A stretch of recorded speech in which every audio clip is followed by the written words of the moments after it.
नमस्कार। अथ प्रथम मंडल दशोत्तर शततम अस्य सुक्तस्य अंगिरसः कुत्स ऋषिः ऋभवो देवताः।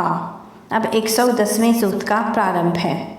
तत्तम में अपस्तदु तायते पुनः स्वादिष्ठाथीति उरुचथाय शस्यते अयम समुद्र इह विश्वदेव्यः स्वाहा कृतस्य समुद्रश्नूत ऋभवः।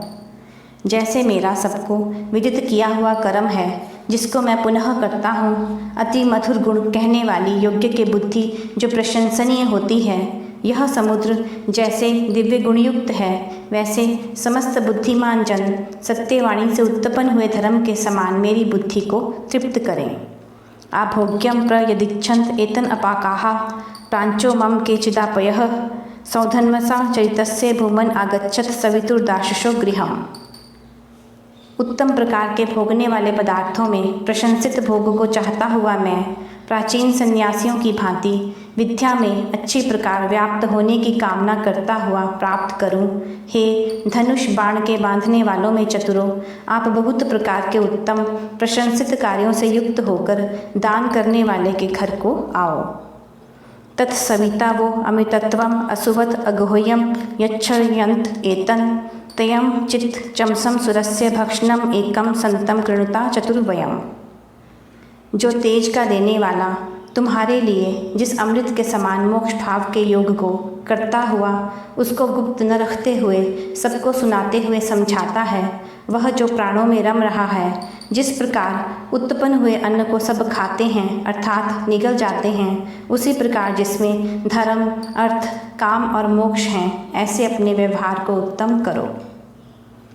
विष्टवी शमी तर्णी त्वेन वाक्तो मर्तासः संतो अमितत्वम आंशुः सौधन्वना ऋभवः सुचक्षसः संवत्सरे संपृच्यन्त धीतिभिः। जो व्याप्त होने वाले कार्यों को करते हुए शीघ्रता से वाणी को अच्छे कहने सुनने मृत्यु व जीवन से जुड़े हुए मोक्ष भाव को प्राप्त होते हैं, ऐसे उत्तम ज्ञान वाले ऋभुगण अर्थात बुद्धिमान जन दिव्य दृष्टि से युक्त वर्ष में अर्थात समय से संबंध रखते हुए सुनियोजित निरंतर पुरुषार्थ युक्त कार्यों को सिद्ध करते हैं। इसी प्रकार मनुष्य प्रत्येक क्षण पुरुषार्थ करके मोक्ष पर्यंत पदार्थों को प्राप्त होकर सुखी होते हैं। क्षेत्रम इव विममुहु तेज नेनम एकम पात्रम ऋभवो जहमानम उपस्तुता उपमम नाथमाना अमृत्येषु श्रव इच्छमानाः।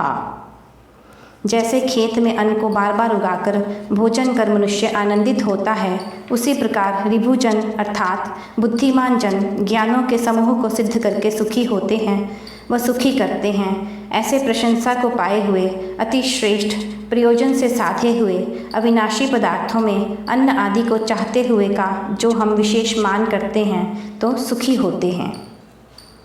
आ मनीषाम अंतरिक्षस्य नृभ्यः शत्रुचेव कृतं जुहुवाम विध्यना तर्णी त्वा ये पितुरस्य सश्चिर ऋभवो वाचम अरुहन दिवो रजः।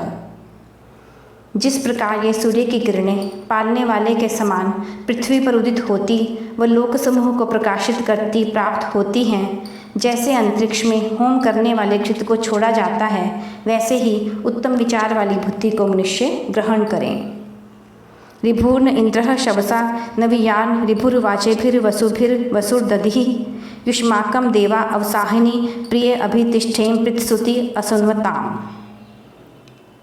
जो अति नवीन बहुत विद्याओं का प्रकाश करने वाला विद्वान जैसे इंद्र सबको आनंद देता है, वैसे विद्या और उत्तम शिक्षा के बल से हमको सुख दे, व जो धीर बुद्धि सभ्यता का प्रकाश करने वाले ज्ञान अन्न व संग्रामों से व राजधनों से स्वयं सुख में रहने और दूसरों को सुख देने वाले होते हैं, वह आप देवगण रक्षा आदि व्यवहार के साथ प्रीति उत्पन्न करने वाले दिन में सुख के विरोधी शत्रुजनों की सेनाओं के सम्मुख स्थित हों अर्थात उनका तिरस्कार करें।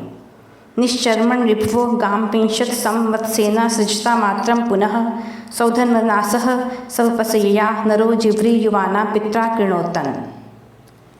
हे ऋभुगणों, आपने गौ की सेवा कर उसे पुष्ट करते हुए पुनः बछड़े के साथ युक्त किया है, जैसे पृथ्वी पुनः पुनः सृजन कर हरी भरी होती है। हे धनुर्वेद, विद्या कुशल और यथा योग्य व्यवहार करने वाले, आप कार्यों को सुंदर चतुराई से सिद्ध करने वाले होकर उत्तम जीवन युक्त अपने वृद्ध माता पिता को युवावस्था वालों के सदृश निरंतर करो। वाजेभिर्नो वात्साताव अविट्ठिः रिभुमान इंद्र चित्रमा दर्शिराथः तन्नो मित्रो वरुणो मां हन्ताम अदितिः सिंधुः पृथ्वी उत थ्यौ। हे इंद्र, जिनके प्रशंसित बुद्धिमान जन विद्यमान हैं, वे आप हमारे लिए जिस धन को मित्र, वरुण, अदिति, सिंधु, पृथ्वी और सूर्य का प्रकाश बढ़ाएं, उस अद्भुत धन को व्याप्त हों और हम लोगों को अन्न आदि सामग्रियों से संग्राम में आदरयुक्त कीजिए। यह 110वां सूक्त समाप्त हुआ। अगले अंक में 111वां सूक्त प्रस्तुत करेंगे। नमस्कार।